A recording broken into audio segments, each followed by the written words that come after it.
I think that's probably the essence, and it's why it's so hard to give a master class, because the composer's standing here saying, what the hell is he talking about? But really what I care deeply about is surprise.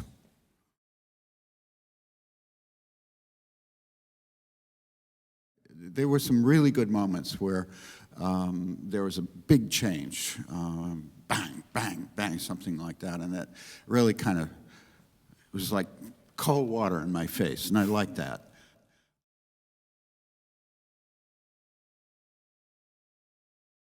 There's a tendency to throw a lot of notes at the wall, and I have this problem myself. I get so angry at myself when I hear a piece finally, and I realize, there's just too many notes in it.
Pourquoi? Congratulations.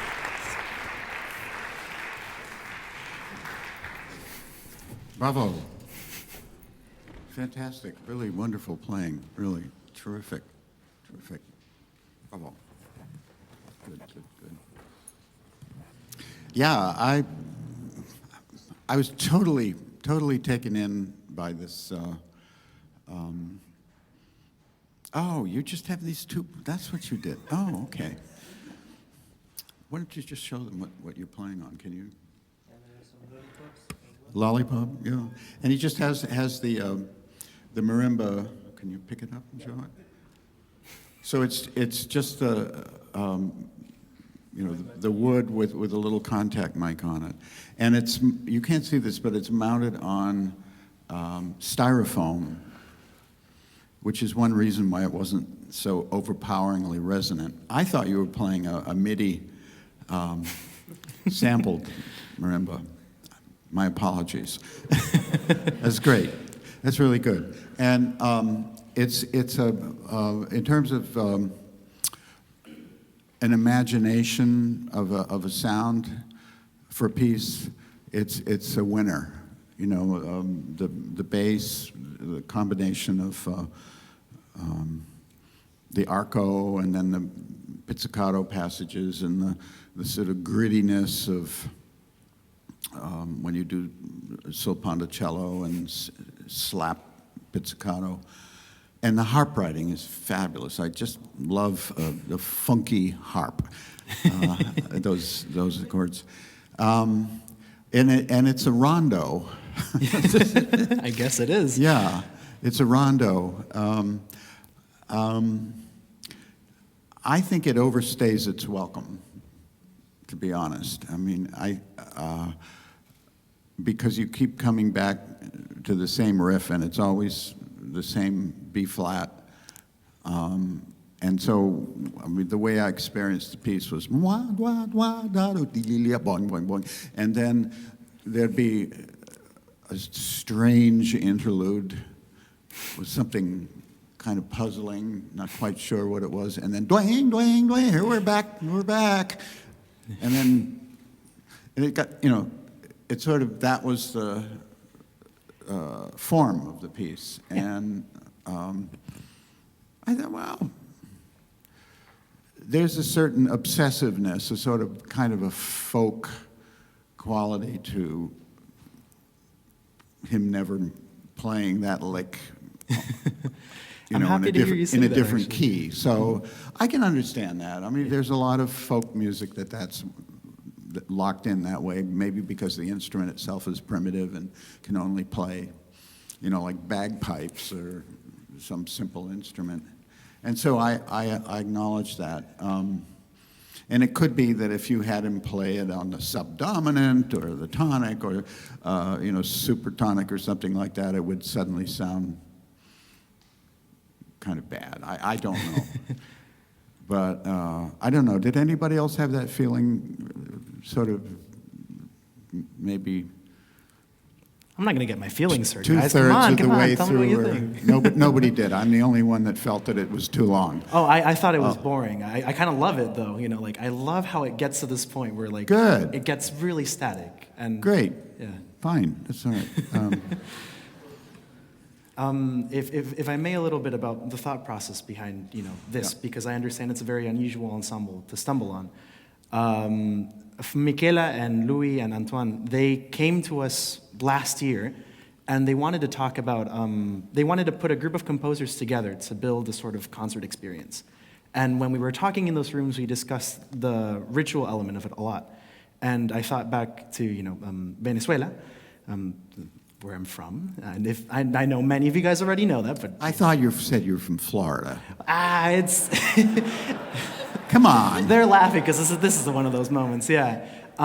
He was born in Venezuela, but he's from Florida. Yeah. You can take the Miami out of the man, but can you take the man out of Miami? I guess in this case, yes. Terrible jokes aside on my part, in Venezuela, we actually use the harp a lot in our music. So thinking from that perspective, I decided to look into the country and to try to build a sort of, you know, folkloric, you know, folk classical piece, of the many that there are, but one that I was really, you know, personally happy with. So looking, you know, at the Indian melodies of the Pemon people, the ding, ding, ding, ding, ding, was very much taken from them, and the rhythms from the Afro-Venezuelans, and sort of brought together in, let's say, a loosely white European sense. Yeah. You know, I totally accept your method. There were just things that I got a little tired of after a while. And there were also things that I thought, ooh, that's fantastic. And I thought you were going to go further with them, and you didn't. I'll give you an example. It's right at the very end. You had a unison for the marimba and the bass, I think it was. Where is that? Mm-hmm. Yeah, right at the end. That's, yeah. Right around bar 166. I guess it happens earlier than that. A rhythmic unison. It happens there as well, yes. Dim, dim, digga, dim, digga, da. I know that you'd done that occasionally, but I thought it could have been interesting if you'd had a passage where you sort of cleaned out this busyness and locked into something like that, because that was actually really appealing to have the percussion and the bass, or you could have even done it with the harp. Sometimes, and I felt this a little bit with Julian's piece, that there's a tendency to throw a lot of notes at the wall, and I have this problem myself. I get so angry at myself when I hear a piece finally, and I realize, there's just too many notes in it. It's like I've been a good boy. They gave me so much money for a commission. I got to give them so many notes, and sometimes, that's an amazing thing. You think of the Mahler Ninth Symphony and how it goes from these huge tidal waves of sound with a monster orchestra, and then it's just a piccolo and a double bass or a French horn at the end of the movement, and what a fantastic relief that is from the listener's point of view, to clean out the acoustical space. And this is kind of busy, this piece that way. But I have to say, no, I think your original sound idea and the way you orchestrated it and what you give for the instruments it's really impressive.